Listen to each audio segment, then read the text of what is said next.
What is going on, guys? It's Saturn Reaper here, and we are back again. Today we did have a patch, which means we have just a few leaks, but in the first minute of this video, that is exactly at the point when the video will switch over to leaks. So at the 1 minute point of this video, we will have leaks, but I did want to cover the patch notes very, very briefly. There's only really important changes are the tactical assault rifle being added to the game. Then they reduced the baller health from 200 to 150. The primary goal of the baller is to provide fun and exciting mobility. We feel that is a little too much defensive agency.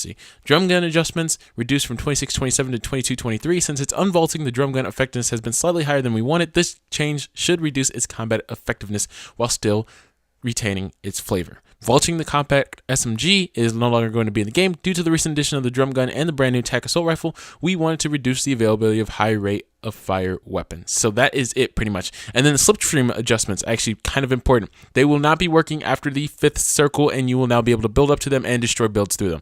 Now, more importantly things. So we do have challenges for the John Wick LTM, which I did talk about in our last leaked video. If you guys didn't watch that, it's not necessarily as important as watching it here. So there are also still some leaked skins that haven't been released from that video. So actually you should go check it out. But anyways, so we do have a couple of different challenges here to give us a little taste of what the in-game LTM will look like. Win a match of the bounty, play matches of bounty, collect gold coins in a single match, and deal damage with the combat shotgun, deal damage with the TAC assault rifle. So that is actually, those weapons are based off of weapons that Keanu Reeves actually uses in the John Wick movie. Now, there is the John Wick skin in the bottom left of your screen there. If you guys have not seen it yet, it is leaked. It came out as a leaked skin today, and it also has a full body view for you guys as well as the back bling as well. But this is going to be a completely different model than what we called John Wick back in season 3. Now we're going to need a new name for the Reaper. We call him John Wick, but the Reaper is now going to need a new name since the John Wick skin will officially be in the game. Now, there's also the back bling there, which is a gold coin. So I'm thinking that the LTM may include some sort of like gold coin thing, but I'm going to give my speculation about the LTM after this video's, after we get through these leaks, sorry. And then we also have a version of the John Wick skin, but the female version, and apparently this is what she's going to look like as the lower half of her body, not the head. The head is a placeholder, so that is not the head that she's going to have, but the lower half of her body is exactly what it's going to look like. So that is it for leaks in terms of stuff that we have. We didn't have too much else. I do have the event sounds, but I'm not going to worry about showing you guys those because obviously I think this LTM is going to come out, I think at the end of this week, so very, very soon. So we should be expecting it in-game super, super soon. I'll give you guys gameplay, of course, but my speculation in terms of what the John Wick LTM could entail is that I believe they're going to just load up John Wick like with as many weapons as possible. There are probably all going to be gold, a lot of mats off spawn, maybe something like that. Or maybe you're trying to, out collect coins than him, something like that. I'm not really sure. I feel like at some point you're going to be able to be spawned in as John Wick, and maybe one person on the map has that ability because it would make sense. Obviously, you want John Wick to have like this OP kind of like vibe to him because he is pretty OP. I've never seen any of the movies, but from what I understand, he's pretty crazy and really, really good at shooting. Also has a dog that died in the last movie or something like that. I'm not really sure, but sad. So that is pretty much all I have for you guys today. I was going to cover the Fortnite location, but today's isn't nearly as important. So if I can refrain from doing, the Fortnite location every single day, then I will. So that way I can compile them into a video and it's like a one-stop shop for you guys. So today's is not as important as yesterday's was. If you guys have not seen yesterday's, go check it out. I put it at the start of the video of the one-shot LTM gameplay. So if you guys just want to see it, it's literally the start for the first like minute or so. It shows you where it is, shows you what you need to do to get it, and then you can go ahead and click away, or you can watch the 20 bomb one-shot LTM gameplay, which was pretty darn good. I'm not gonna lie. I mean, it was a little weird, a little clunky, and I probably won't play it again just because of how much mobility there was.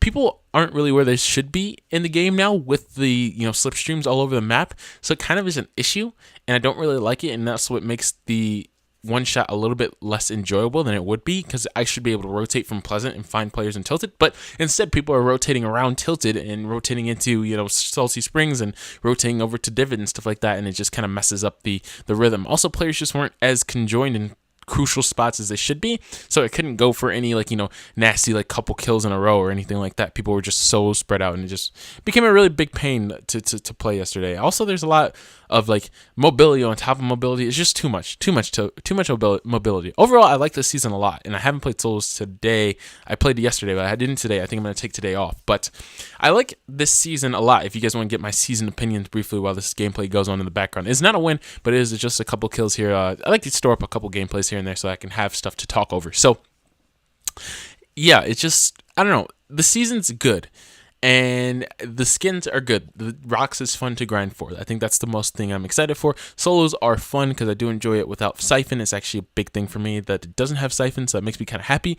But the mobility on the map is just overbearing. Honestly, you can't have quad crashers, ballers, rifts, impulses, flints that are considered movement in a sense, launch pads, and then the slipstreams on top of that are constantly active. Now they're not as active, obviously closed after fifth circle, but still, it's a lot. It's a lot on the map, and just too much to really work with. Having people just kind of flying through it, being able to land on you, which isn't that bad. I haven't had an issue with people landing on me. I just think it's an issue that there's people who will kind of jump in and out of the slipstream, during the match just because that's what they want to do, and they don't really want to play aggressive, and they just kind of want to fly around, and it kind of makes it harder to fight, that person flying around while someone else is trying to land behind you. So then you hop in the slipstream trying to get away. It gets messy. It gets really, really messy. So I don't know. I think mobility is just a little too much this season. That's my only kind of judgment about it. And I also think that this season's a little underwhelming in terms of content right now. In my opinion, one new weapon off the rip isn't that great of a weapon from what I've seen. And then we also just have 2 new locations, which is it. Oh, 3. No, we have 3 major new locations plus the slipstreams added to the game. So it's not like a lot of like deep, nitty gritty content like last season. We had like a whole, 2 seasons ago, we had like a whole new biome open up and everything like that, whole new locations, multiple locations like that. And I don't know, the game kind of like refreshed itself, but this season isn't as refreshing. Neo Tilted isn't that fun to land at all, not nearly as fun as Tilted was. No mats or anything, just a lot of metal, which you can't really use a whole lot of, and most of the walls don't give you that much metal, so it's not that great of a spot. And then the power plant up top is just a weird spot because it's northeast corner and zones don't usually pull there, and not a lot of players land there unless you get a bus there. And then we have the brand new, what's the other place, guys? What's the other place? Oh man, the mall. The mall, I've landed at the mall twice now, and more than twice, sorry, at this point. But I've landed at the mall a few times, and it's not as good as I'd want it to be. I think that it has a lot of loot, but I don't like how the audio is there, because in-game audio in this game still needs a lot of work, still not perfect, especially if you're someone who uses audio heavily in the game like I do. It's just tough. It's just tough to be in that area and not be able to hear exactly where people are coming from. So, and then also like just the residential area is more packed than the actual mall is because people want to be there. I don't know. It's a weird season. Very, very weird season. So that's it. That's all I have for you guys. I hope you guys enjoyed. Make sure to leave a like, sub, share around, and I'll catch you guys in the next one. Peace.